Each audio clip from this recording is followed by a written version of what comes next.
The Navajo Nation is the largest Native American reservation in the United States. It's also one of the poorest communities in the country, following a history of exploitation by the federal government. But now the Navajo Nation is turning to Bitcoin mining to turn things around. At first glance, there's little connection between the Navajo Nation, the largest Native American reservation, and Bitcoin.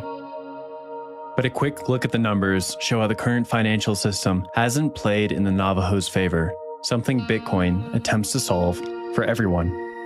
48% of Navajo are unemployed, 40% don't have running water, 32% live off the grid, while 1 in 3 Navajo live below the poverty line.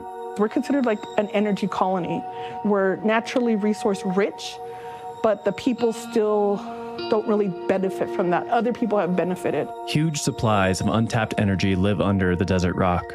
But the world is moving on from coal, leaving the Navajo the owners of multiple decommissioned power plants, strip mines, and cases of black lung. And then there's the banking side of the story. The Navajo and the U.S. financial sector have a complicated history, perhaps best exhibited by the 2019 case between the Navajo Nation and Wells Fargo.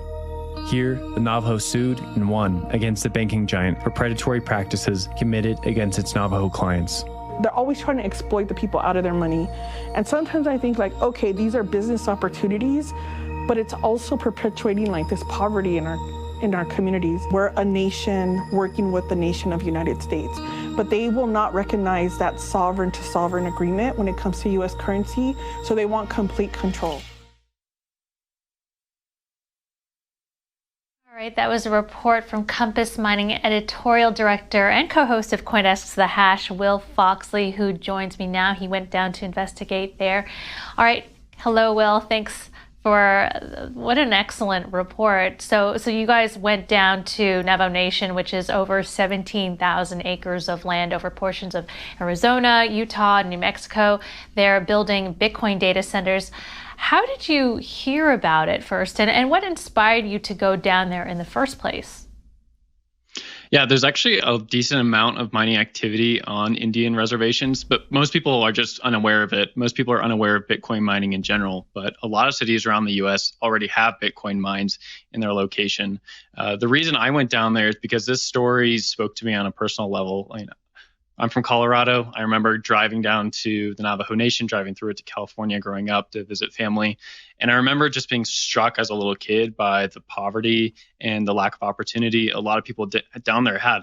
Being a 10-year-old kid, I'd see other 10-year-old kids and said, they have a different life than I do. And that story really stuck with me. And then I heard an opportunity about there being a Bitcoin mine down there, and that these people, these Navajo, are looking for an opportunity to change what's the current situation they have, which is that of impoverishment from U.S. government policy. And so I grabbed onto that story and ran with it and created this. What do you hope that this report will accomplish? My goal for this is to bring greater awareness to the Navajo people themselves. As I kind of laid out in the documentary there, they don't have the opportunities or the chances the nominal American has. Unemployment is chronic, and it has been for decades. Utilities, most people don't have utilities. A third of all Navajo don't have running water in their houses in 2021. They don't have running water. And that's real exploitation. And I think Bitcoin mining and Bitcoin in general can be a solution and an answer to a lot of the problems that the Navajo people are facing. So I wanted to bring greater awareness to the Navajo people's struggles and the tasks and the actions they're taking to overcome that natively. It's not about what Americans can do for them. It's what the Navajo are doing for themselves through Bitcoin. So does Bitcoin fix this? I mean, I guess that's the question. But likely not, because exploitation is systemic over hundreds of years of generational abuse against their community and culture. But I guess what could the potential of Bitcoin bring to this community? No, I'll be first and foremost and say Bitcoin is no messiah here. It doesn't solve every problem, but it does solve two very specific problems that the Navajo have faced over the last 2 centuries, and that's on energy and finance. On energy, the Navajo have a lot of energy natively on their reservation. That'd be coal and uranium.